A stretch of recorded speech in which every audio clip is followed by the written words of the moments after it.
We are back on the Rational Boomer podcast. Hopefully, your day is going well. By the time you listen to it, it's Wednesday, and we're recording it Tuesday night. Eric is with us tonight, and I'm so glad that Eric is with us. We got so much shit going on this week. It's maybe one of the most hectic weeks with big news stories and big happenings. We need somebody who knows the details, and Eric is just that person. So, Eric, welcome. Thanks for joining us on the show again. Well, thanks for having me. I like being back out on the show. Wasn't doing much tonight. Said, hey, you need a guest? And you're like, yeah, sure, come on. So here we are. Yeah, actually, Will was going to be on tonight. Then he got sick. He's going to be on later in the week. Tomorrow, um, the podcast will be a TikTok live. So we got plenty of stuff planned. Eric. There's so many questions and so many things going on right now. It's really difficult to decide where to start. We were just talking about this before we went on. Maybe one of the most important stories going on now is the ACA subsidies, the Affordable Care Act. Um, you and I have both felt like that at the last minute, they'll extend the ACA subsidies because it could be so damaging to Republicans as well as Democrats. It'll be devastating for 24 million people. Um, but what we heard yesterday makes me wonder where the mindset is. There was talk that they were going to have a vote in the House of Representatives, separate amendment or something just regarding the extending the ACA subsidies. And then Mike Johnson comes out and says, yeah, I'm not going to put that on the floor. I mean, we don't have many days left. We're 2 weeks out from the end of the month. A good chunk of those days, people will be gone because of the holidays. We've got 2, 3 days to get this done. And I'm wondering if they can even get it done, should they want to. And they haven't shown us any sign that they do want to, meaning the Republicans. Well, you and I were talking, and one of the things I still think they're, like you said, they're going to get it done at the last minute, probably the last day. And maybe not quite the last day of the year because of them being gone, but maybe the last day Yeah. before they go home for their break. And we were talking where we've both heard the same things that they're trying to get enough Republicans to sign off to do a discharge petition, potentially to go around Mike Johnson. And I still think they're going to get it done, and it's going to be 2 years. And I'll give you my reasonings for it. Like I told you before we started the podcast, if they let it expire, or they only do 1 year, all of next year, all of the midterm election race is going to be, oh my God, it's either going to be healthcare is so expensive. What are you going to do to fix it? How are you going to fix it this year? How are you going to fix it in the coming years? Or it's going to be, well, the ACA subsidies expire this year. What are you going to do? What are you going to do? What are you going to do? They are going to be hounded for the entirety of the midterm cycle about the ACA. If they kick it out 3 years, then you're in 28 in the general. And the general election, with the presidential election that year, same problem. They're going to be hounded by the ACA. They don't want to do that. If you go out 4 years or more, you're into the next presidency. You're into probably a Democrat.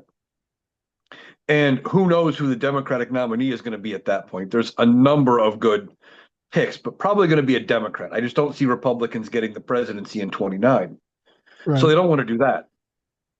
Unless they, I think that their answer is going to have to be 2 years. That puts it into 27. They don't have to deal with it in the midterms. They don't have to deal with it right away in the general. They won't have to answer those questions. And you can sell it to Donald Trump. You pat him on the back. I know he says he doesn't want to sign any extensions of the ACA, but you pat him on the back and you say, hey, Donnie, if you sign this, you'll look like the hero for saving the Affordable Care Act. But by giving us time to fix it and to pass the plan you want us to pass your thing, right? Well, there's just not enough time to do it and do it right. We need more time to pass it to make sure it doesn't fail before it even begins. And the minute you start talking about failing, he's gonna say, no, no, you need time to get it right. I want it perfect.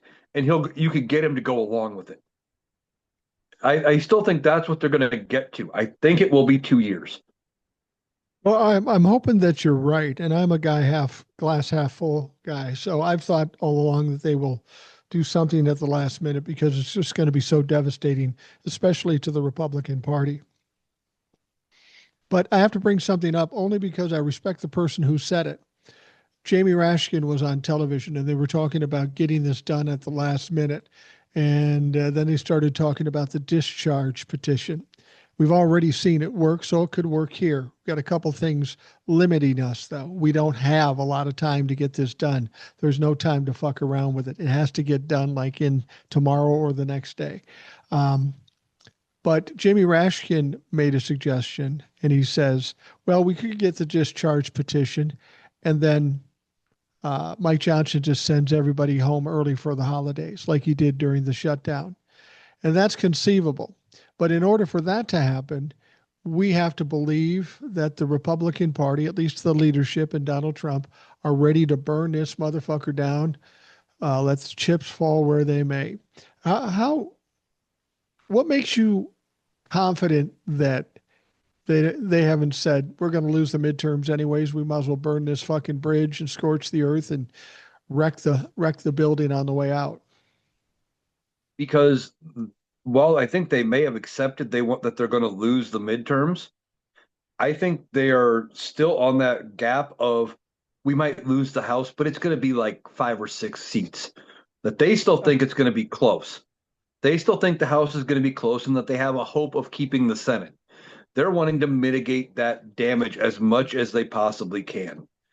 And that's what and they may even be delusional enough to think that what they're doing is actually working enough that they could keep the House. They might be that delusional. I mean, you would think they would have to be smarter than that, but evidence is showing the other. It's showing that they're not that bright, that they think all the dumb shit they're doing is working. So while they're going to want to mitigate their losses as best they can and burning healthcare to the ground, we were seeing reports of people going from, $400 to $2,000 premiums. Yeah. Stuff like that. They're not going to want to own that if they can help it. They know it's going to be bad. And we may end up seeing whatever this press conference is from Donald Trump. This might be the signs of a change in what the Republican Party is going to do. So what you're saying is your positivity about something getting done with the ACA subsidies being extended. You're hedging your bets against the Republicans being delusional dumb fucks. And I think that's a reasonable bet. That's a good bet.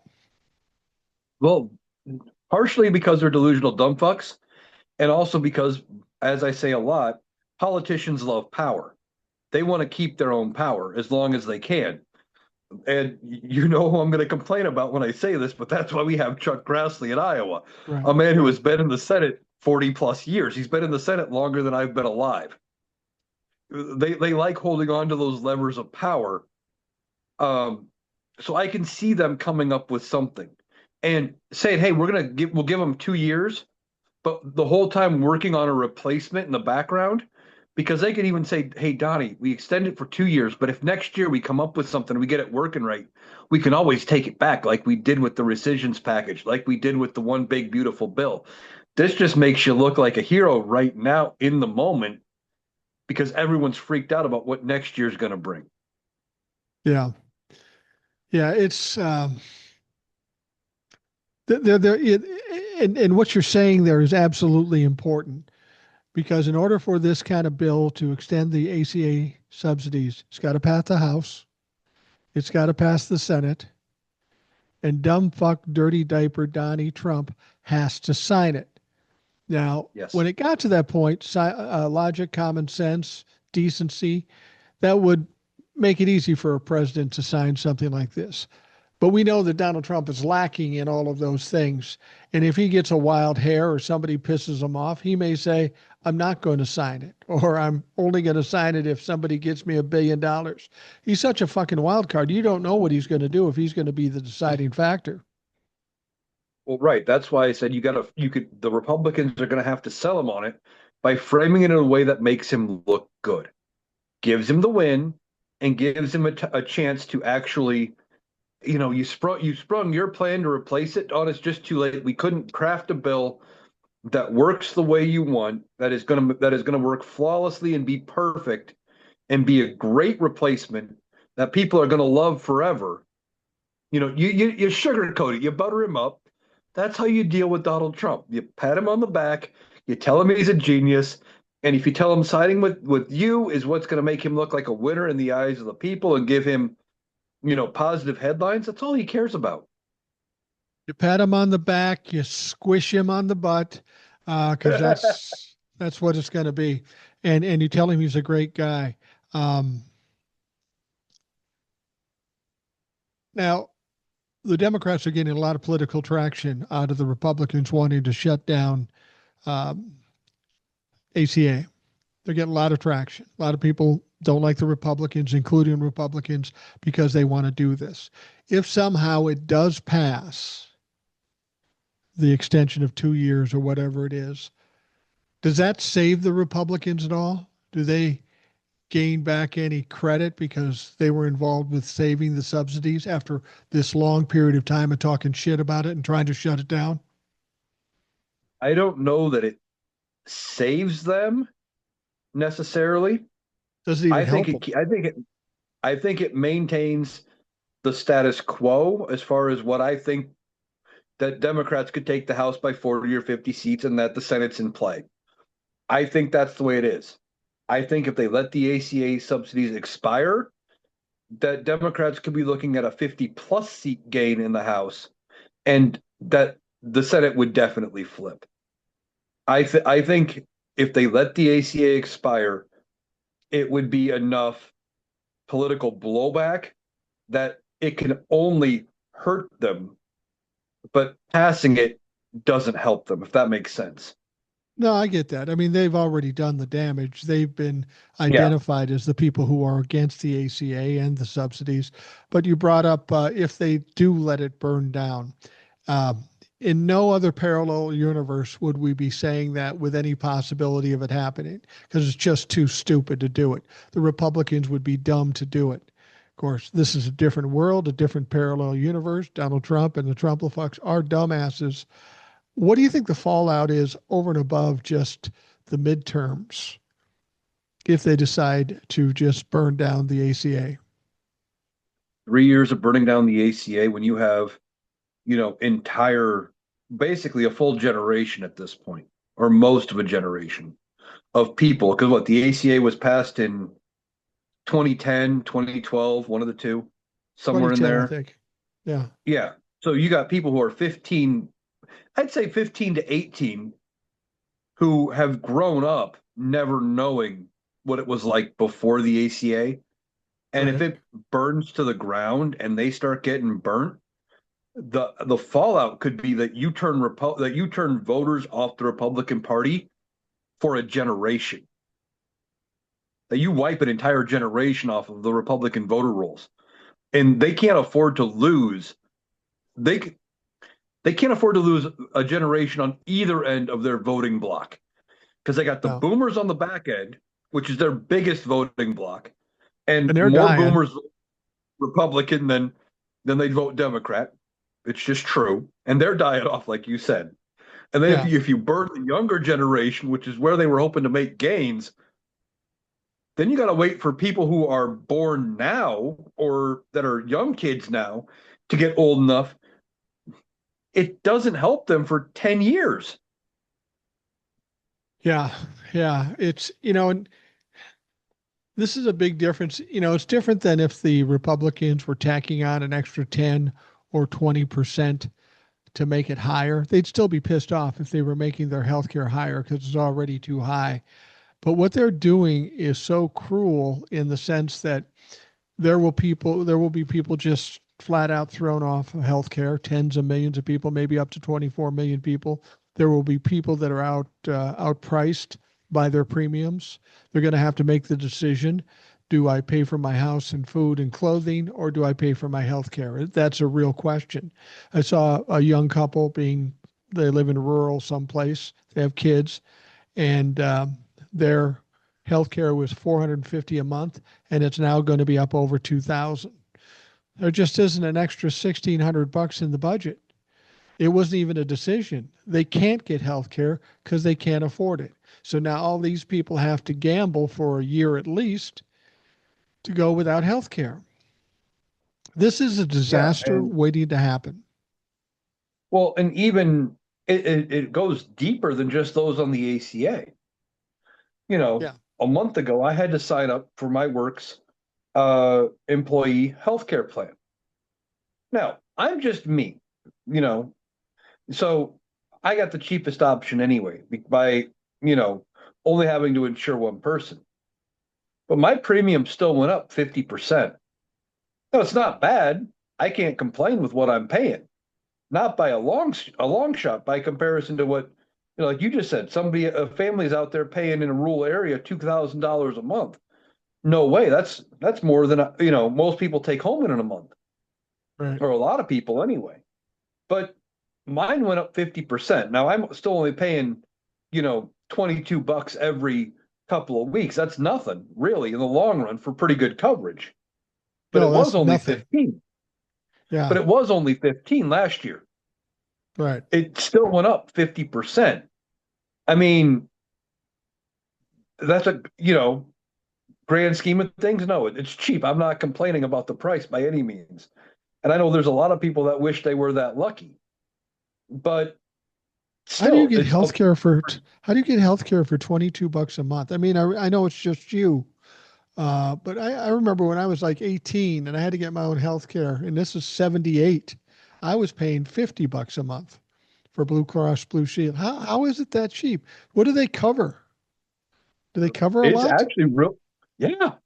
I went, I had something dumb happen.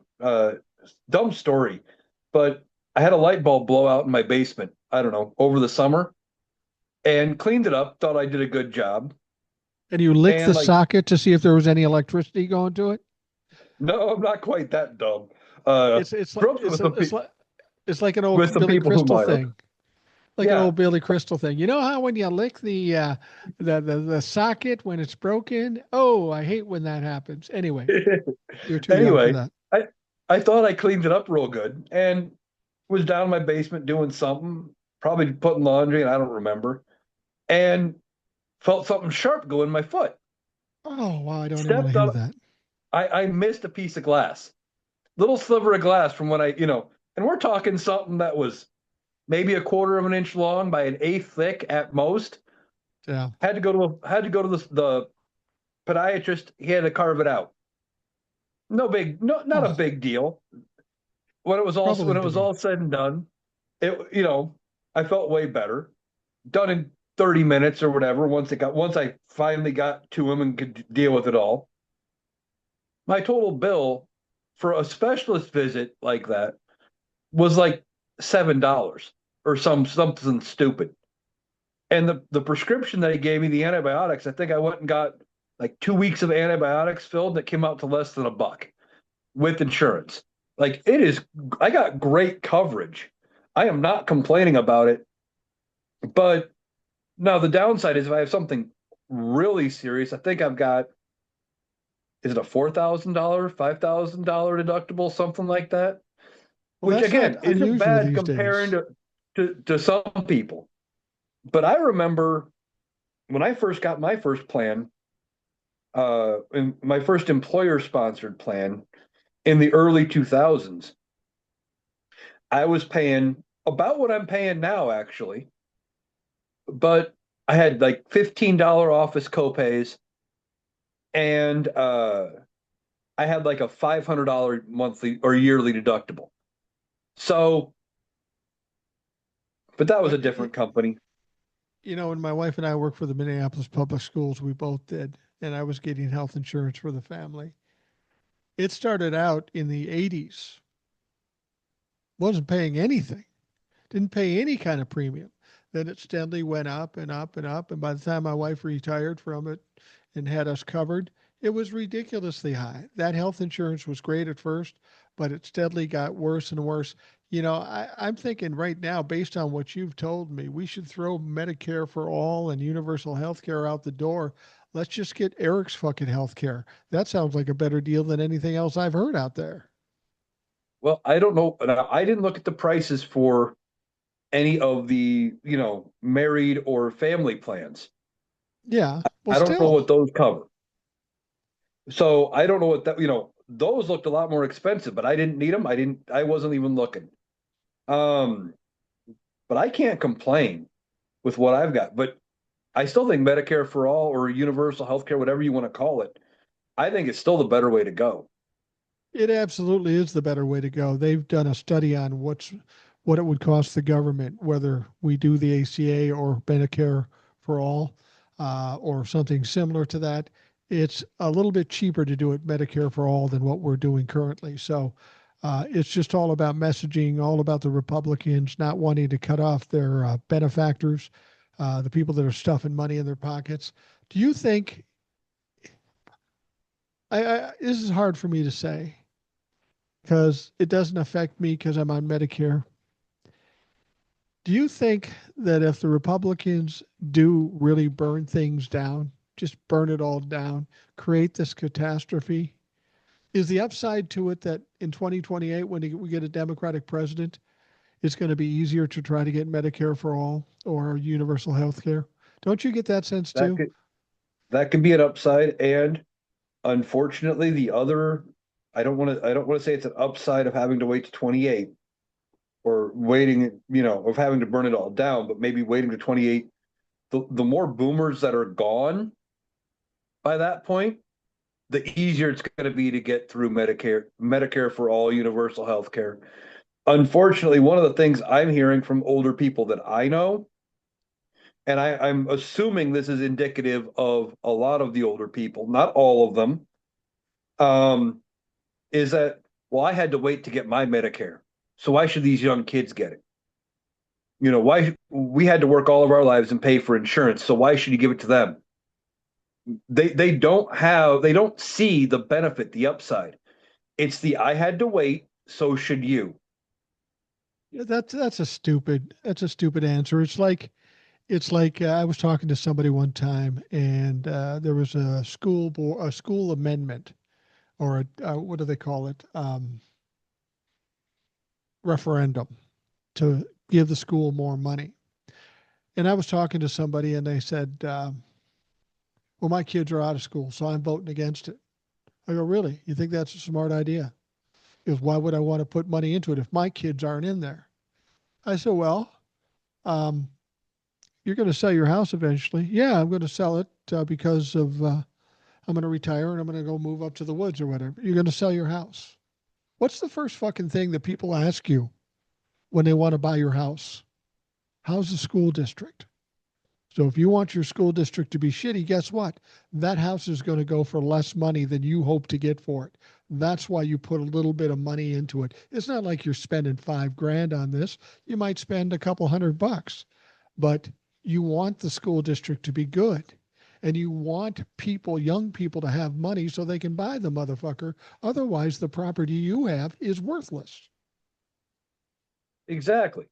Um, Now, I don't normally say bad things about my folks, but I was having a similar conversation with my mother a while back. I think we even talked about it not long after this conversation happened a while back.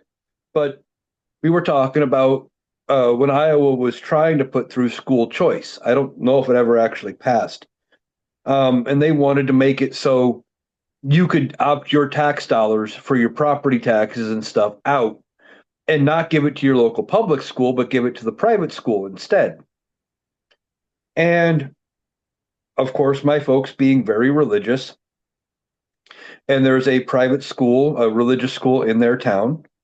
And they said, Mom's like, well, why wouldn't I want to fund that? You guys both graduated from there, and everything. I go, yeah, but your granddaughter goes to the public school. Yeah. And she didn't see my logic. She didn't see the point. She wanted to fund she still thinks that the religious school was the better option.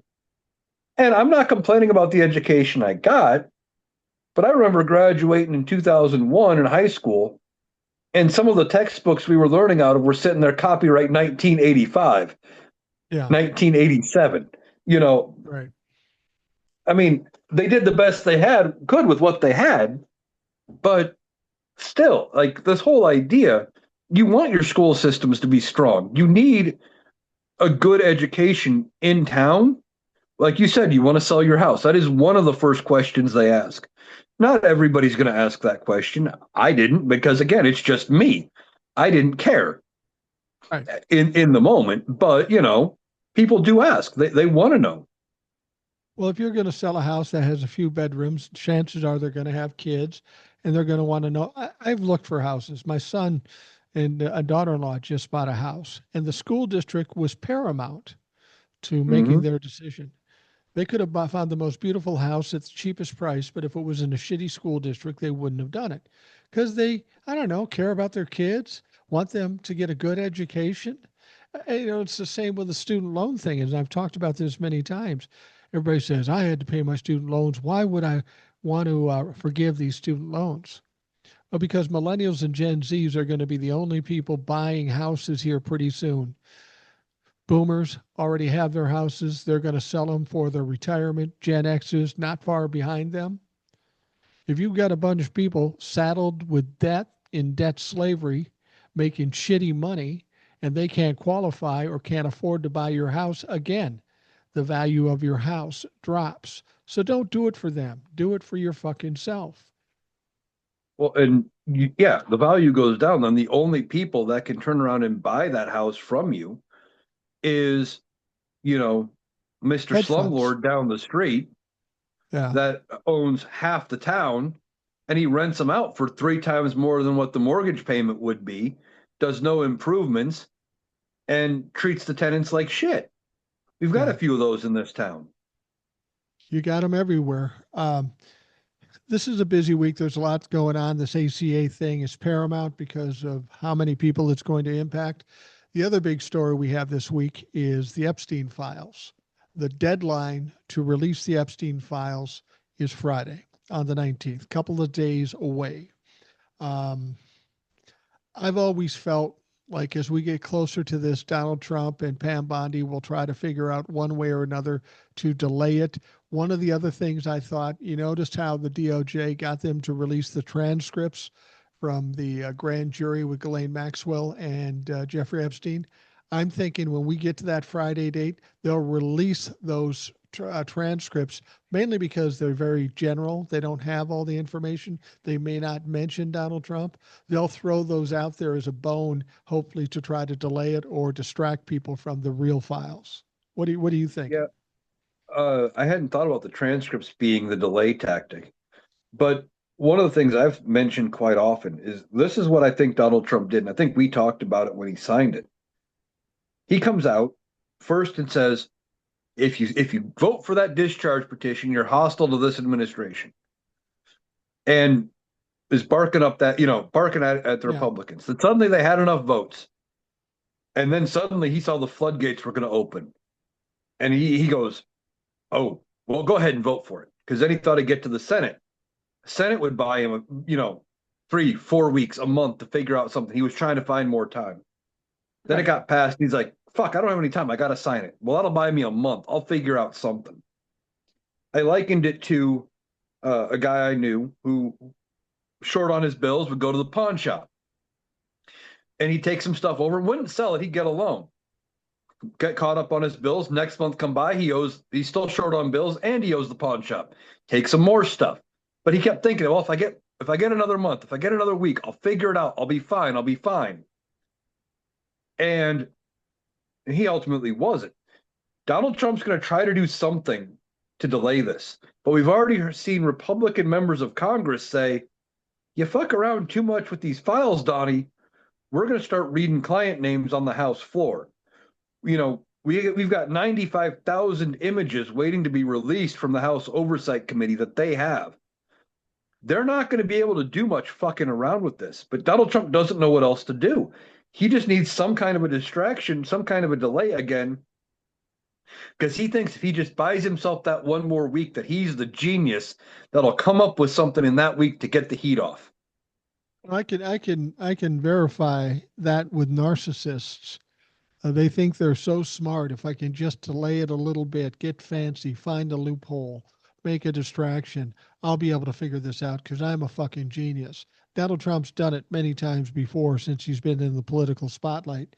And he usually fails too. It usually comes back to bite him in the ass. He ultimately just delayed the inevitable. Um, I think too what you mentioned about the House Oversight Committee with the 95,000 photos that are still sitting there.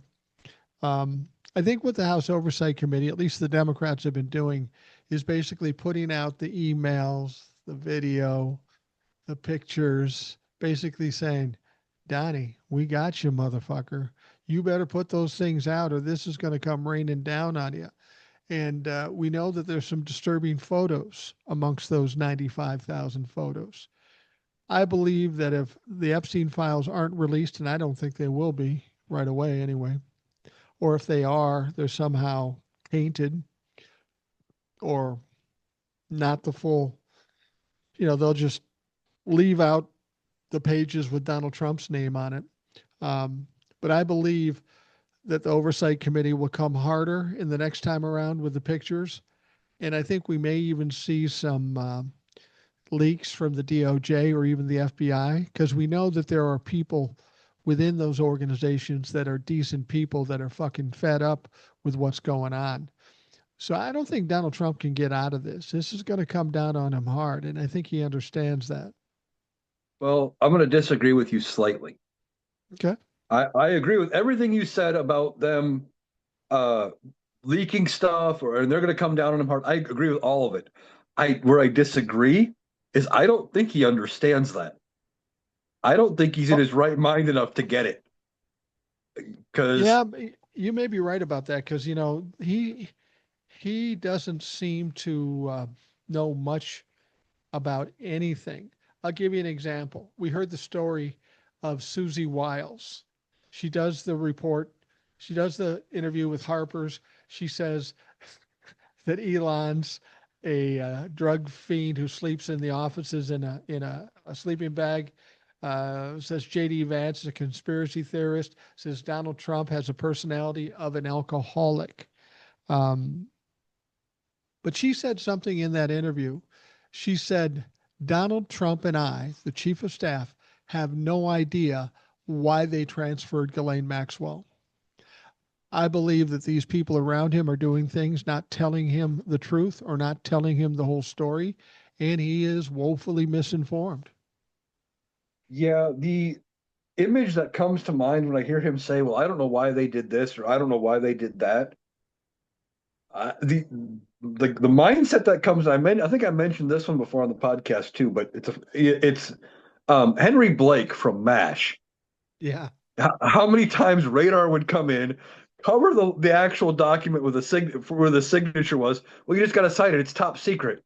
Well, what is it, Radar? Well, you must know what it is. You're citing it, you know, and just they're playing him for a fool, and he doesn't even realize it. He's just citing things away, and he's like, "Oh yeah, I'll cite anything presidential. Of course, you wouldn't lie to me, would you?" Well, I don't think there's any question that the people around him are playing him, including the Republicans. He's real easy to read. As you've said before, he's easy to manipulate. All you have to do is pat him on the head, tell him he's great, and he'll do whatever he's told to do.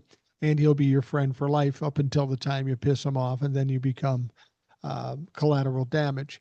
Um, but he doesn't really know what's going on. When he says he does, like when he said that they pardoned this massive drug dealer, this former president of Honduras. He said, "I don't even know who he is. I don't know anything about him." But you pardoned him.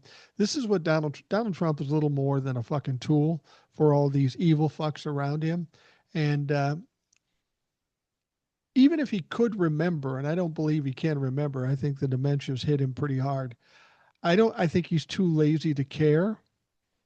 He's not somebody who likes to put in work or study or investigation. He has no motivation. He just wants to be the armchair quarterback that does whatever is going to make him look good. And he trusts the people around him, which is a fucking big mistake, as he'll find out in not too distant future. Yeah, and I think as all of this is going on, he's got a lot of problems. The other thing with that, I think it was the Vanity Fair interview with Susie Wiles. She said Donald Trump's in the Epstein files. He's going to be in there. She straight up said it. Now she goes, She well, he didn't did. do anything wrong. That Yeah. he was just on the flight. Like he was friends with Epstein, and he was on his plane, but he didn't do anything wrong. He just took trips with him because they were friends. He didn't know anything about it at the time. Come on. Well, she She also also said said they that were young. Go ahead. young guys getting feisty and all that stuff. He also said that there is no evidence that Bill Clinton went on the airplane or went to the island either. I don't know why she would have done that. Here's the weird thing about this, though. She does that, and we hear about it, and we go, "Oh, this is going to explode in the middle of this White House. People are going to be so pissed. They're going to tear her down, and they're going to fire her ass." But that's not what happened. Everybody kind of gathered around her. Donald Trump even says, "Well, I guess I am kind of like an alcoholic personality." Donald Trump said that. And JD Vance says, "Well, I do believe in conspiracy theories because they're fucking true." It's funny. Somebody had a theory as to why they did that. And the theory is this: usually with a chief of staff, that's your first boss. That's who everybody has to answer to because she answers to the president. Okay. Chief of staff's in control. They're in control of everything. If you ever watch West Wing, you know the chief of staff is the boss. But when she talked in this interview with Vanity Fair, I think I said Harper's, I meant Vanity Fair, all these foofy magazines. I don't read magazines anyway. But the impression you get, um, what she says, that she and Donald Trump are a little more than observers. They aren't in the mix. They're just kind of standing back and watching what's going on. And the theory about why they aren't attacking um, Susie Wiles is because she's the boss, but she's the boss that lets them do whatever the fuck they want. She's not in control. Yeah, She's not like previous chiefs of staff who will crack the whip. She's just there. She's like the substitute teacher that doesn't give a fuck, and that's probably why they stick with her. that's a good theory. I like that idea.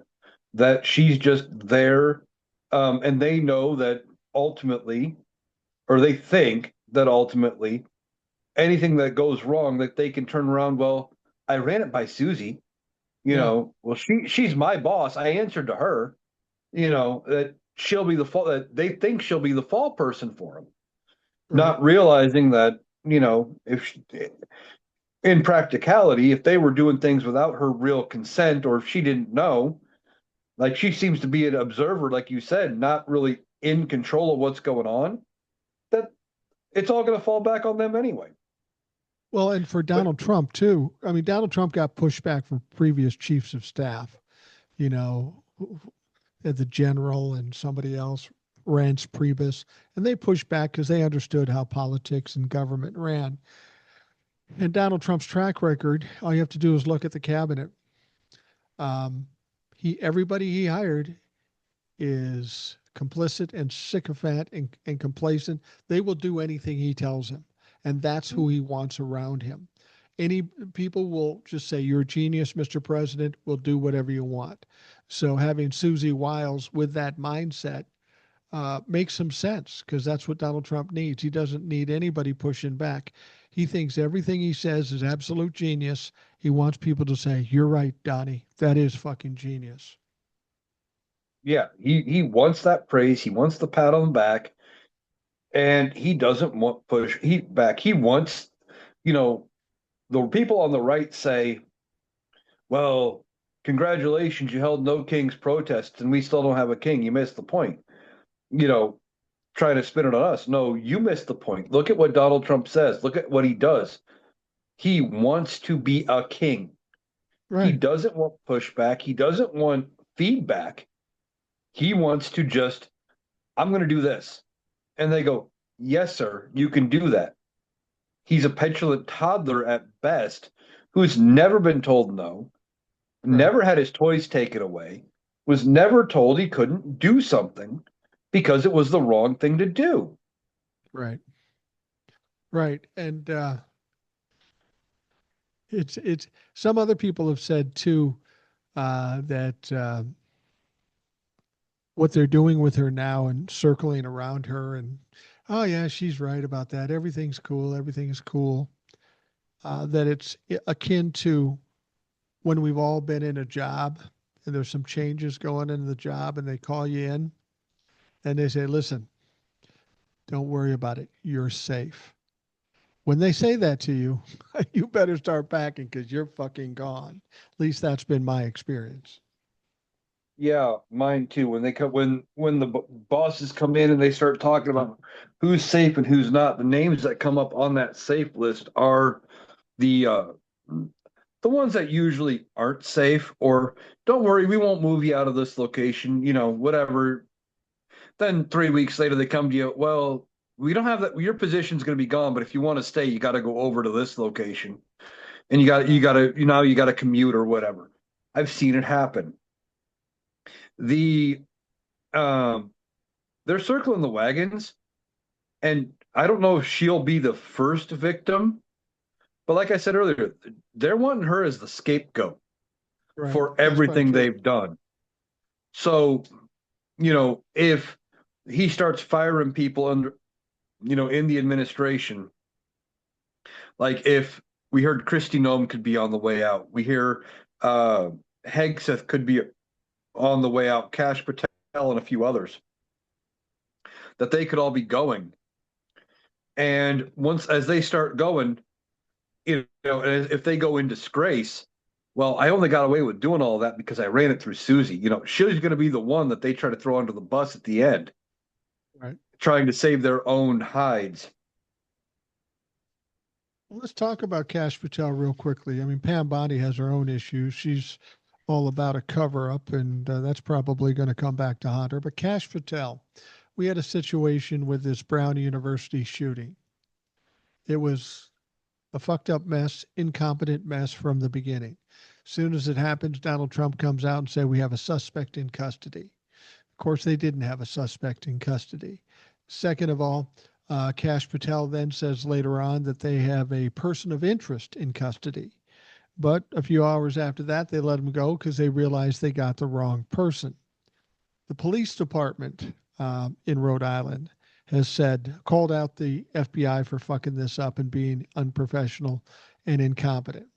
And Cash Patel, Barney Google with the googly eyes, he he's getting a lot of heat over this. And this is on top of having guards in front of his girlfriend's house, FBI agents taking her drunk friends home from parties. I mean, this guy is in any other administration, this guy would have been fired in the first week in office. He would never have gotten in because he's not qualified. But I saw some former FBI agents saying, "What do you expect? This guy has no idea how an FBI um, organization runs. He knows nothing about investigations. He's constantly talking too soon." Um, Cash Patel has to be gone at some point. Even Donald Trump and his people can realize that this fucker's a joke. Yeah, he may be one of the first ones to go. Um, but I think all of them, almost all of them go when Donald Trump goes, one way or the other. But Cash Patel has got to be one of the ones that has to go. Um, he's a goof, like you said, in any previous administration, the Senate wouldn't have advanced him. They would never have uh, accepted him as head of the FBI under George W. Bush. Yeah. Wouldn't have happened. Um, it just wouldn't have happened. And that's the problem when we got dipshits being put up by one party. MAGA has pushed out all serious Republicans. It started really with the Tea Party, but they Yeah. have been slowly pushing out serious Republicans for over a decade. And now you're left with goofs up and down the administration. You're left with goofs in Congress on the Republican side. And it's ridiculous. And the next goof we have to talk about, because we've got some imminent war possibly, is Pete Hegseth, the Secretary of Defense. Um, and I'm not going to say Secretary of War because they haven't officially changed it. Fuck them. But this whole thing with Venezuela has been troubling from the beginning. You know, the and Susie Wiles basically said the quiet part out loud in her interview. She said, "This isn't about drugs. This is about trying to force Maduro out." And I think we both agree that he's putting pressure on Maduro because he wants him out, presumably to put somebody in there that he wants, that he can grift further. Um, but they're bombing the boats. We have the double tap that they won't show us the video. They've shown us video of every other fucking bombing of boats, but they won't show us that one. That's concerning. I think that will come out ultimately. They send all these naval vessels down by Venezuela. And now Donald Trump comes out yesterday and says, we have the largest armada in South America in history. We've got Venezuela completely surrounded. He's pushing for something here. He's pushing for Maduro to quit, and I don't think he will quit.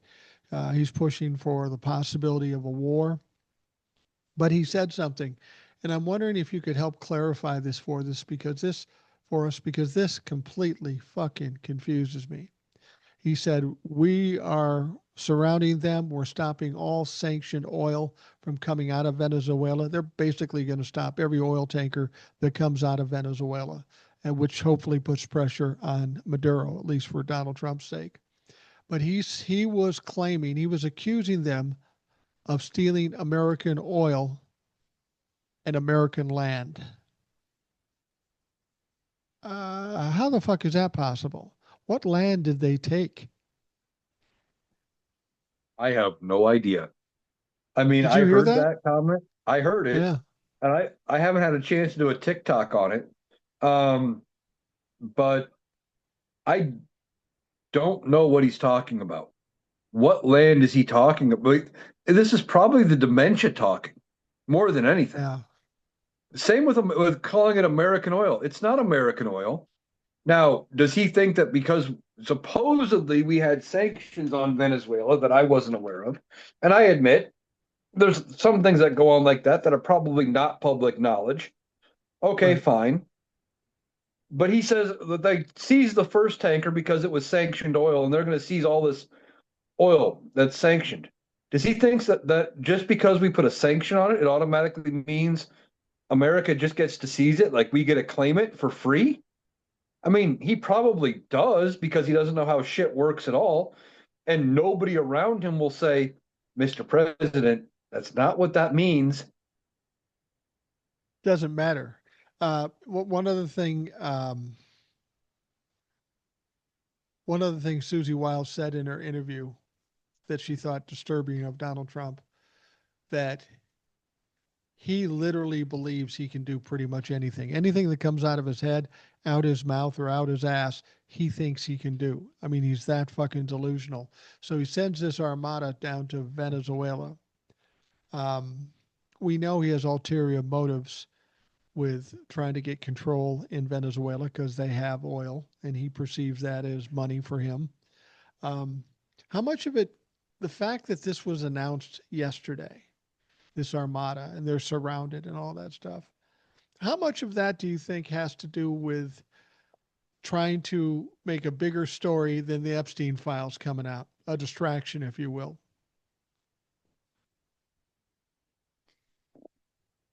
I would say probably 60 to 75% of it. Yeah. I mean, because he's been doing this Venezuela thing for a while, but it's just ironic he mentions it on a Tuesday when the Epstein files are scheduled to come out on a Friday. It's just so Donald Trump. Yeah, it is. He's always looking for that bigger story. What can I do? And I think there's that's part of it. And I think he's hoping for it to turn into some kind of an actual armed conflict so he can declare war. And because of what he heard from Zelensky. Remember when Zelensky was in the White House 6 months ago or whatever that was? and Yeah. they were talking about Ukraine not having elections. And Zelensky goes, yeah, we can't have elections till it's safe to do so. Right. And Donald Trump's eyes light up and he's like, oh, so you're saying if we're in war, we don't have to have elections. And you could just see the gears start turning in his head. I mean, Yeah. they were barely turning, but you could see them. Because, I mean, if it was a cartoon, you'd see the smoke starting to rise from his ears. And uh, he's like, well, wait a minute. Maybe I can use that. I think he's thinking that beyond getting rid of the Epstein files, that if he escalates things in Venezuela, that somehow that is going to translate into um, not having to worry about the midterm elections because he doesn't want to lose the midterms. He doesn't want to be perceived as a loser. If he honestly believes that, he is clearly ill informed. I mean, we've had World War II, Yes. Vietnam War, Korean War. We've had all these wars and we've had elections.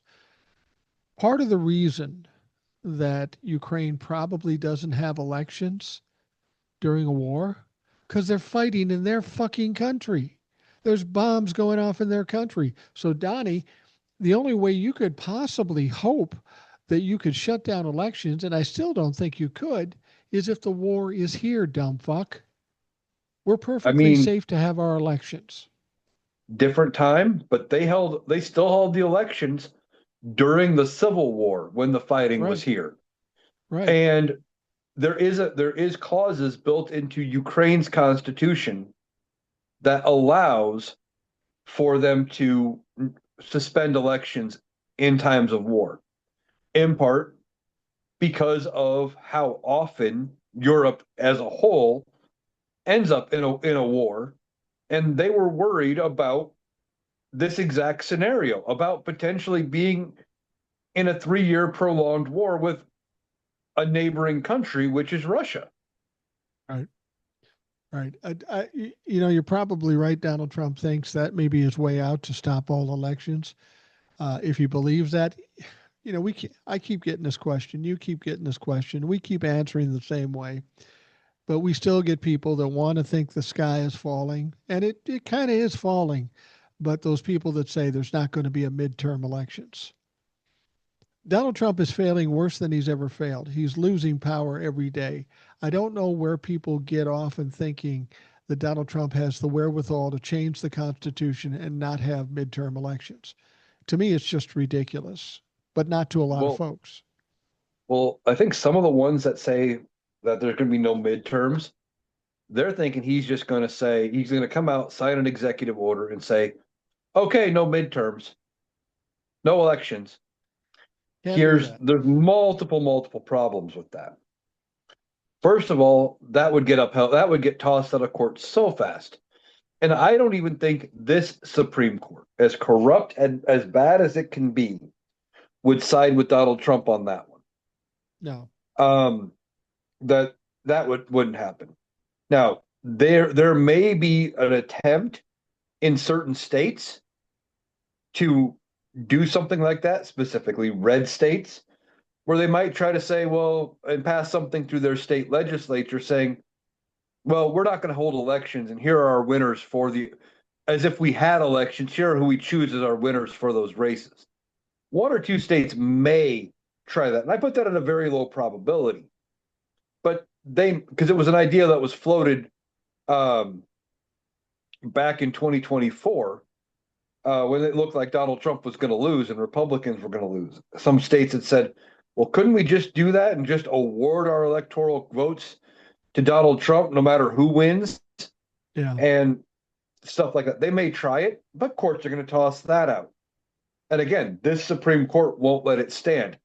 As corrupt and as bad as they are, I just don't see it happening. There are just certain things that go against the very foundations of what we have. And if they choose to hold no elections and they try this bullshit, come January 3rd, 2027, there is no Congress. And with no Congress, by whatever point they funded the government through, There's no money at that Yeah. point. How are they going to, you know, how, what would the Treasury just try to continue to borrow and do things like that? I don't know how any of that would proceed without the authorizations from Congress, but you can't do that without a Congress. I don't see any way in which they cancel the midterms or fuck with them really. Like I think you said to TikTok yesterday, or maybe it was the Substack Live podcast you did.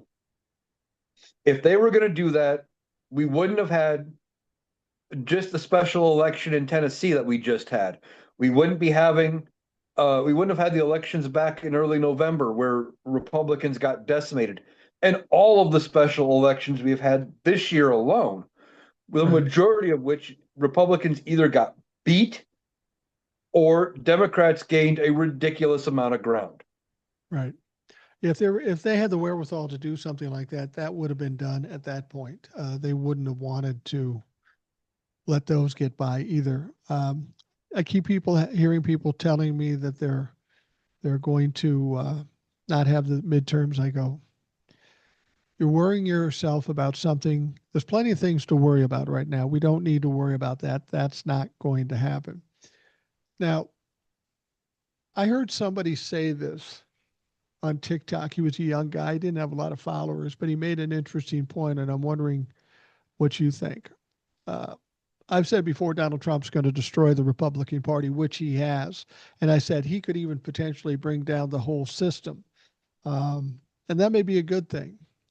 And what this young man said, he said, look, if we have a system that can elect Donald Trump, we've got a fucked up system. Something's wrong with the system if we got to the point where we elected somebody like him. So going forward after the midterms and after the 2028 election, do we have to change a lot of things about our government? I think we do. I think we got to change a lot of things about this government. I'm not saying go away from democracy. I'm just saying we've got to shore some things up because there's something rotten within our governmental system right now to be in this situation.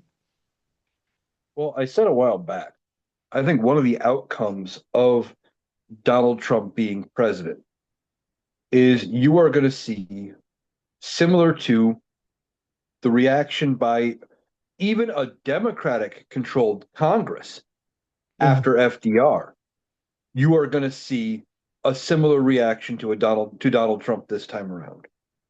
You know, FDR gets elected for 4 terms, Right. insanely popular, unheard of that you would have potentially have had a 16-year president. Prior to that, the longest had ever been was 2. Yeah. Period. It was just kind of a running thing. And then in the middle of his second term, we get World War II, or we enter World War II, and we get attacked and all of that. It changes everything. Well, I think what is going to happen is that they're going to come back. Democrats are going to be in charge, and that even the Republicans, because I don't think Democrats are going to have enough to have a supermajority in both chambers of Congress. I No. just don't. Not by 28. Now, if they keep doing things that are good for the American public, they may end up with a supermajority at some point. But that even Republicans wanting to rebuild from the Donald Trump era are going to sign off on some of what the Democrats are going to want to do. And I think that's going to involve adding in and shoring up some more limits to who can be president. I think you're going to see a 28th Amendment, something saying, well, you got to be, you have to meet all of the other criteria outlined already, and that, you can't be a convicted felon, maybe putting in a maximum age limit, whether that number is 70 or 75, something like that. Yeah. Maybe some mental acuity test or some kind if you're over a certain age. I don't know. They'll come up with something. Um, just shoring up a bunch of things that way maybe one that even limits what the president can do, saying, okay, well, you can't do X, Y, and Z, saying, well, you can't just do a bunch of the stuff Donald Trump has done and putting it in paper in the Constitution. You might even see an amendment that expands the Supreme Court, puts it permanently at the same number of district court judges that we have, um, and expands it out, and maybe even putting in age limits, term limits, etc., on the court. You might see that coming out.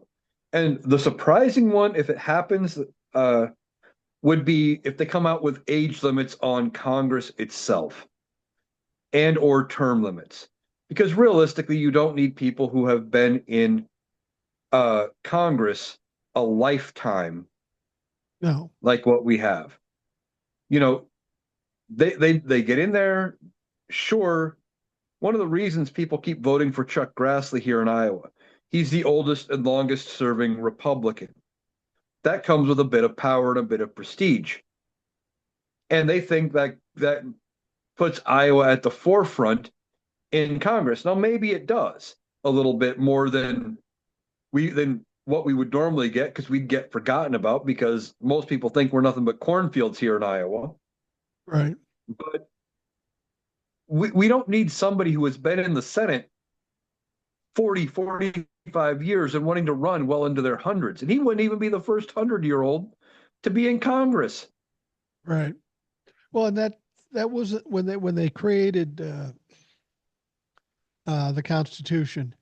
It was never the intention of people making political positions careers. I mean, it was intended to be like a term of service, like when you went into the military for 2 or 4 or 6 years or whatever, and then you go back to doing whatever you're doing. If you're a farmer and now you're a senator, you do your 6 years and you go back to being a farmer. Well, it quickly became too profitable to want to leave. So they hunkered down and they decided to stay. And I think that in itself is maybe one of the problems we have with our Congress now. These people have risen to a level of power, money. They consider themselves elite, maybe royalty, and they've forgotten what they do in serving us. And now they serve Mm-hmm. themselves and they tell us what they think we should do. And it's it's become polluted. It's become tainted. The way Congress is right now. It's in trouble. All three branches we have, the judicial, the legislative, and the executive, all three branches are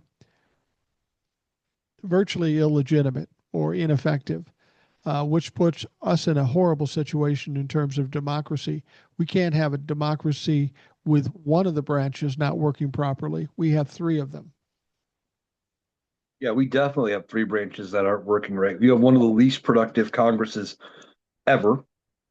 Yep. I don't know if it actually is the least productive, because they have passed a few things, and that's only because they control both chambers of Congress right now.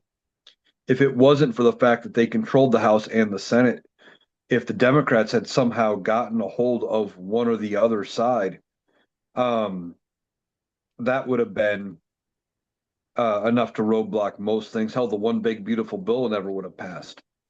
But Right. we're at where we're at. We got to fix a lot of things. We got to fix Congress. We've got to fix the Supreme Court. Somebody on TikTok pointed out that the last time the Democrats had the presidency, both chambers of Congress, and a liberal appointed Supreme Court where the majority of the members were appointed by Democrats was, Yeah. I think it was 1969 under LBJ. Wow. That's that's a little fucked Yeah, up. yeah. Prior to that, it was during FDR's term. And those were two very productive periods where they were able to get a lot of things through. And once they were through and had been around for a while, it was a lot harder for the Supreme Court to overturn down the road and to change things.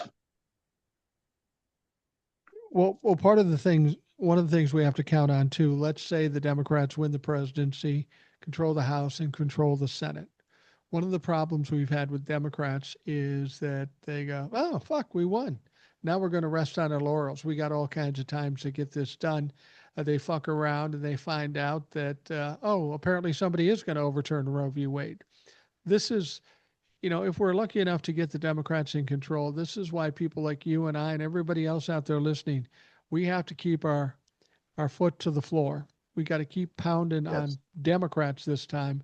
Otherwise, we'll just not change a thing because they'll be so happy that they got the money and the control and the power that they'll take it easy. And we can't afford to do that. We've got too much broken.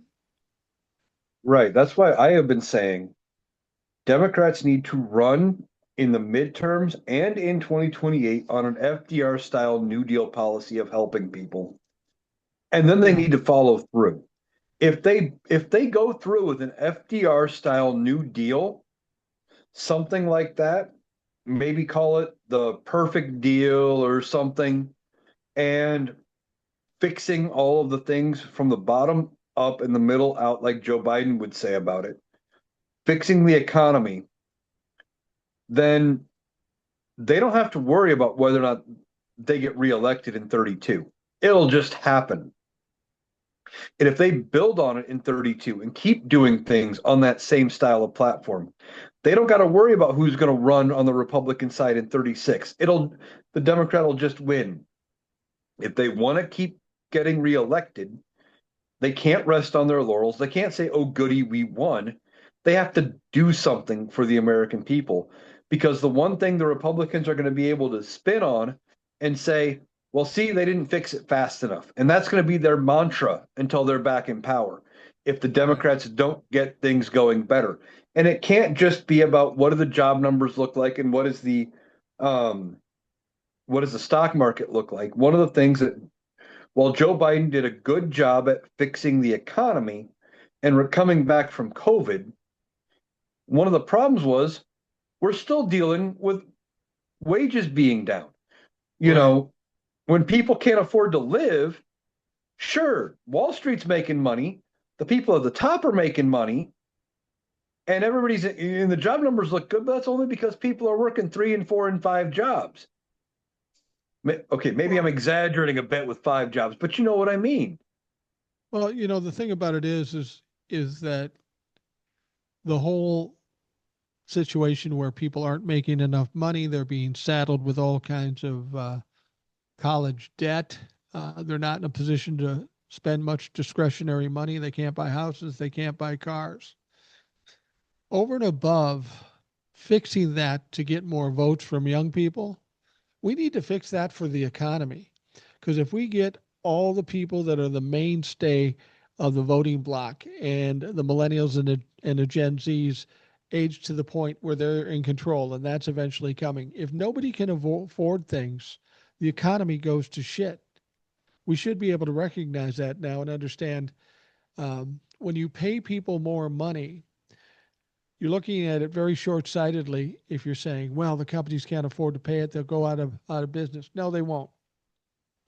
When you pay people more money, two things happen. Two very positive things happen. They pay more taxes and they buy more shit, both of which are good for this country. If you don't pay them more, they pay less taxes and they don't buy anything. That's bad for this country. It's pretty cut and dried, pretty black and white. You don't have to be a fucking genius to see it because I'm no fucking genius. Yeah, exactly. There's a reason. And don't get me wrong, in the past I used to get pissed off at the people who would get these huge tax refunds every year, Yeah. working the same job as me, but maybe they had more kids or whatever, and they would get 3, 4, 5 times the money that I was getting back. And I'm like, and I'm getting pissed off because, man, it must be nice to get that kind of money back. And it was Yeah. short-sighted. But then year after year, I started noticing a pattern. Sure, I'd get my tax return back. I'd go out buy a few things that I wanted, but I still had all my bills met month in, month out, all the way through. They got that big check, And by May or June, they were done. They were out of money in a lot of cases. At least the people I know. I know it's anecdotal at best, but they weren't in nearly as good a shape overall. And They had one they good just be month, and you were able to survive for the whole 12 months. You put it this way: right. if you're getting a huge return, a huge amount of money in your return, you're doing something wrong. Why would you give the government your money to sit on for 12 months? Well, that's part of it. And they would turn around but they would get, whatever they got back, but they spent it right away.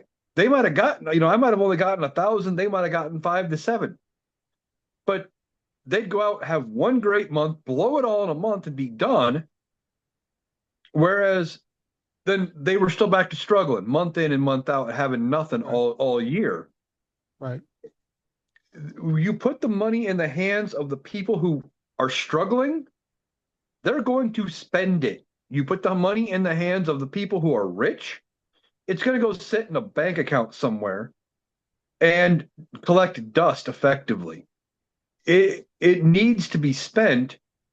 You know, you put money in the hands of people, it spurs the economy because now they're buying stuff from Walmart. Well, Walmart's making a little better money. Walmart gives everybody a raise. Their employees are making a little bit of money. They're going somewhere in town. They're buying stuff. Maybe they're going out to that fancy restaurant that they never got to go to, or whatever the case may be. And just you put some money out there in the populace, and it spurs a lot. It's huge. It's a multiplier. It is. It took me And way too long to realize that. if you want a perfect illustration of it, we're coming out of COVID. The economy sucks. Biden Mm-hmm. puts in the Rescue Act. What happens? The middle class flourishes. They buy more shit. The economy improves quickly. The economy improved steadily from the time Joe Biden took over to the time he left office. Um, so if you cultivate the middle class, you're going to improve the economy in this country. It's simple as that. And that would bring me to what came out recently, the jobs report. Now it's interesting. The jobs report came out and said gained they gained 67,000 jobs last month.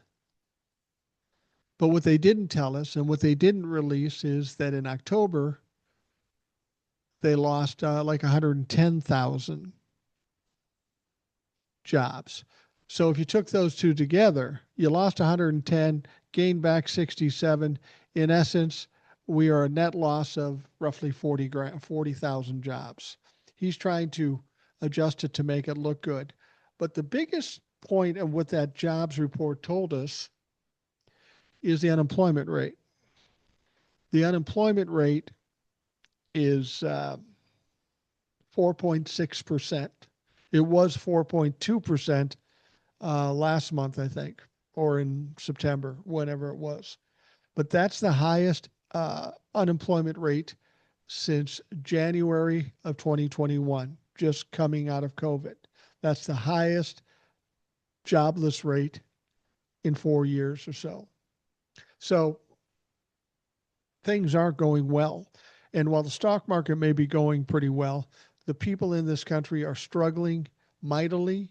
And then you throw in the increasing prices, the tariffs, and all this stuff. Nothing is going good for Main Street right now, even if Wall Street is doing well. Yeah, you're right. And it's interesting that they released jobs reports data for November, but they didn't for October. That's what this administration's going to do. When the numbers don't look right for them, when they look bad, suddenly they're going to have a reason not to release it. There's going to be something. Well, there was the government shutdown in October. We couldn't deal with it then. Um, there was this going on or whatever. They're going to have an excuse. Oh, but suddenly they get a positive jobs report number and it makes Donnie look good. Sure, they're going to release it. Nothing's And it's going not right for. it's not even that positive. I mean, Joe had two No, and 300,000 jobs gained in a month, and he had 67,000 jobs added. So that's a weak effort in the first place.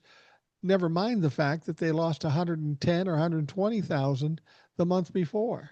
It's a net. They right. haven't gained any jobs in this administration as yet.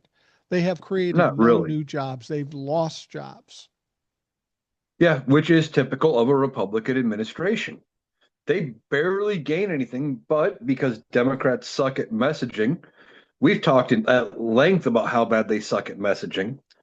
Um, they turn around, and Republicans have got a lot of people buffaloed into believing that Republicans are great for the economy and great for jobs. And now they They're not. believe a billionaire gives a fuck about whether or not they can afford groceries and food and pay their gas bill and pay their rent and all of those things. They believe this billionaire is on their side.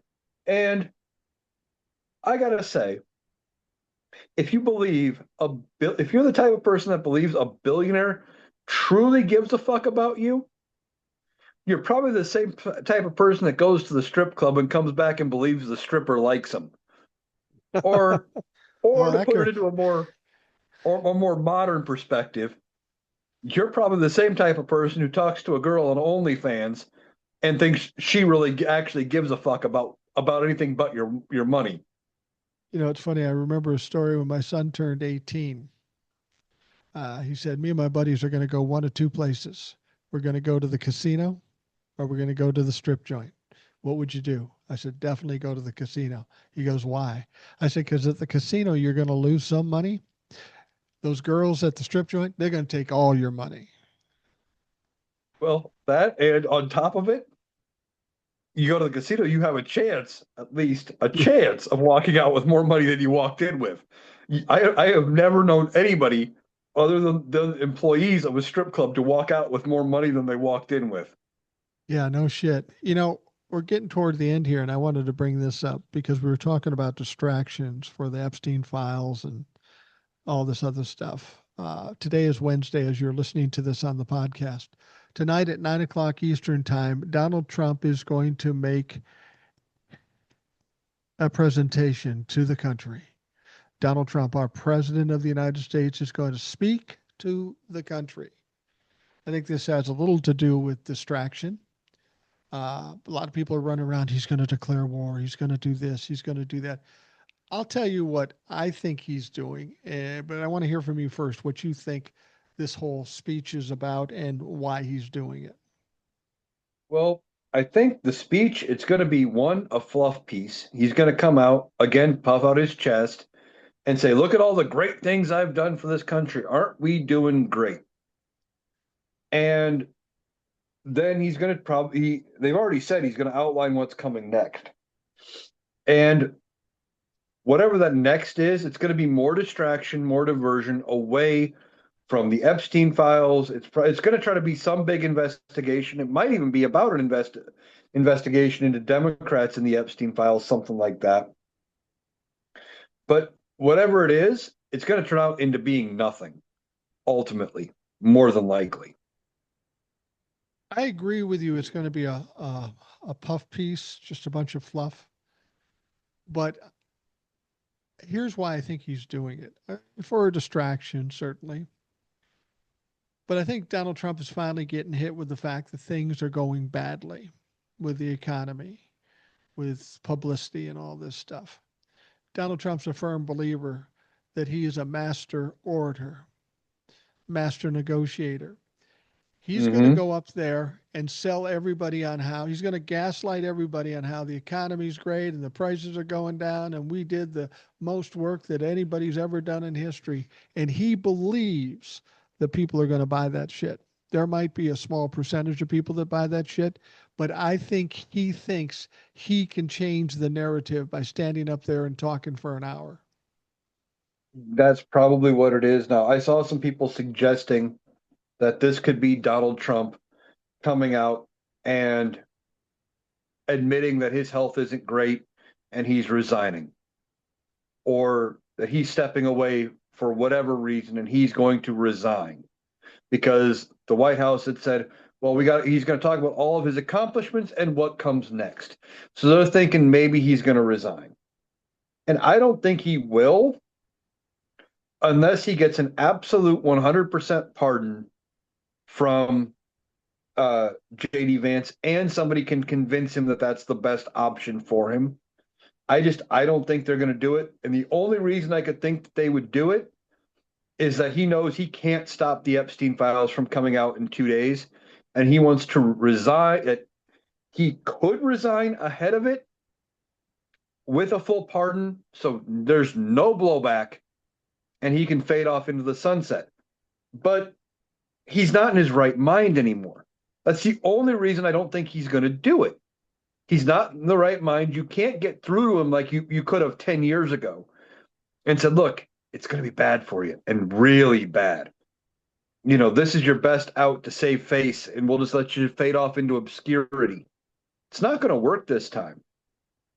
No, and we've heard that story before. Oh, he's going to resign. I don't think he's going to resign because he's going to have a good excuse. Not that he was a failure, not that he was afraid of the Epstein files, not anything else. He's going to have a story. And in order to sell the story, I don't know that he can give that message. He can maybe have a written message that somebody else gives. Oh, Donald Trump's in grave danger and he's sick. He won't face up to it. I don't think he'll face up to it. And I don't think he'll quit unless he's absolutely forced. And I don't know that the Republicans are in a position to forcing him as yet. We know with Nixon, Republicans basically came to him and said, we're definitely going to impeach you and convict you. So here's your chance to resign. Now, Donald Trump isn't as smart as Richard Nixon, hard as that may seem to believe. I'd take Nixon at this point. Yeah, I would take Nixon. But if someone tells Donnie you can't do something or you have to do something, he must almost always will do the opposite thing. Let me give you a perfect example. Rob Reiner and his wife are murdered in their home. He goes on to Truth Social, gives this horrific, abhorrent fucking Truth Social post and makes it all about him. Okay?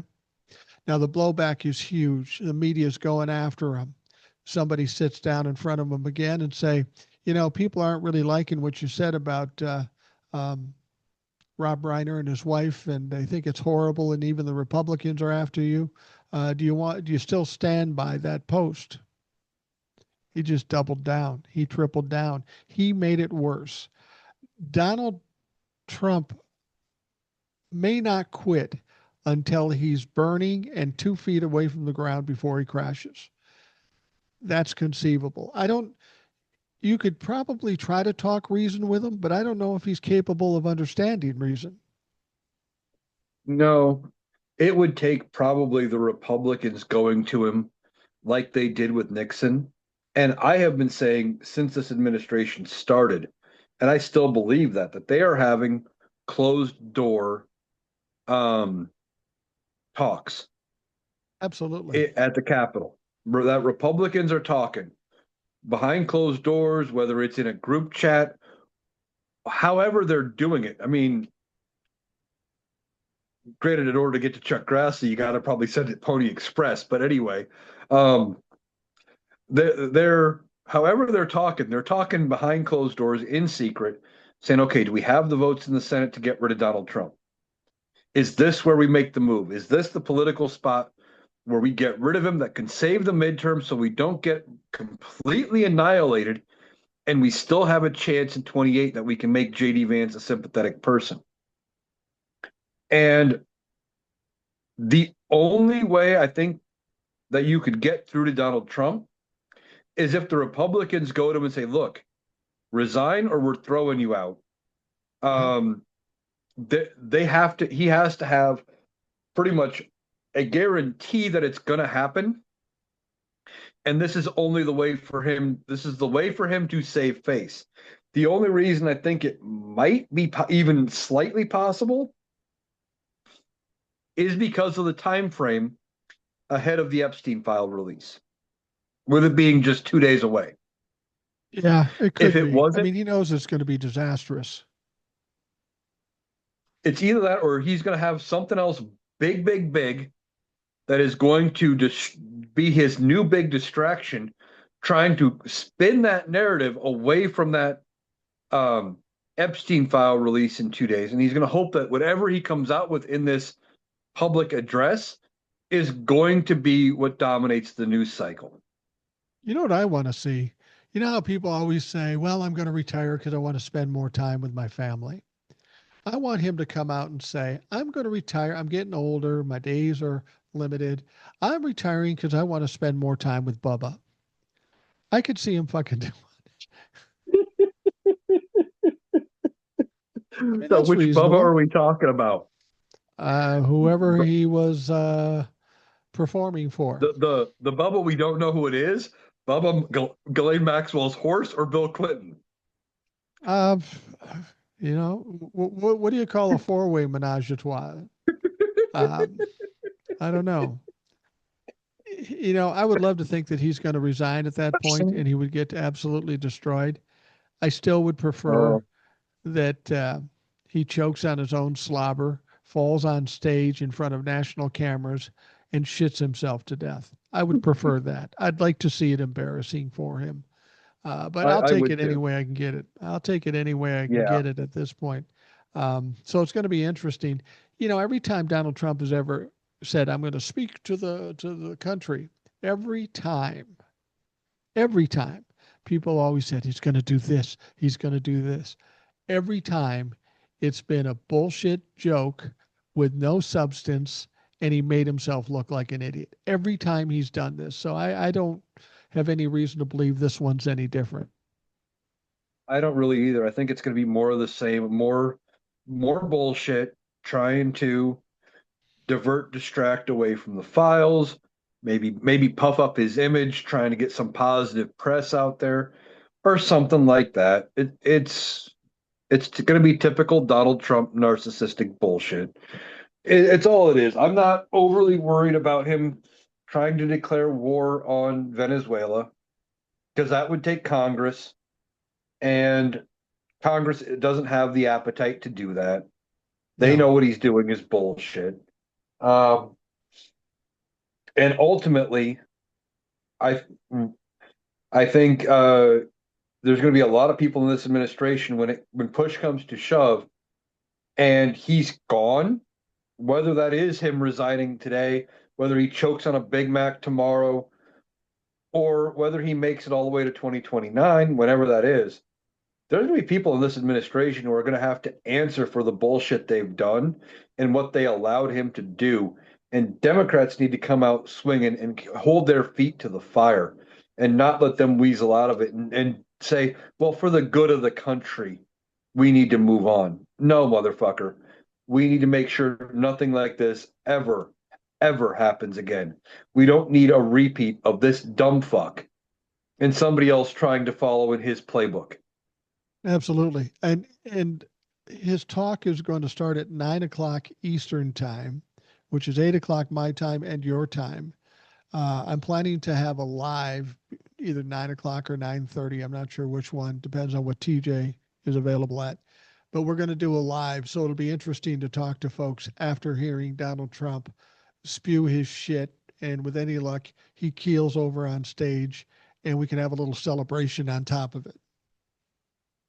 Oh, wouldn't that be something? Now, speaking of him keeling over, I've seen some creators talking about this, and I don't remember which creator started it, but uh, one of the creators I follow shared it and went, "Yeah, you're right. They're going to have to bury him at sea.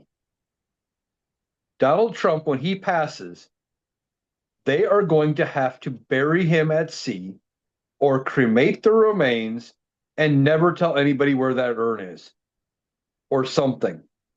Because wherever that gravestone ends up being, there is going to be a line forming for people to do their business on that gravesite nonstop.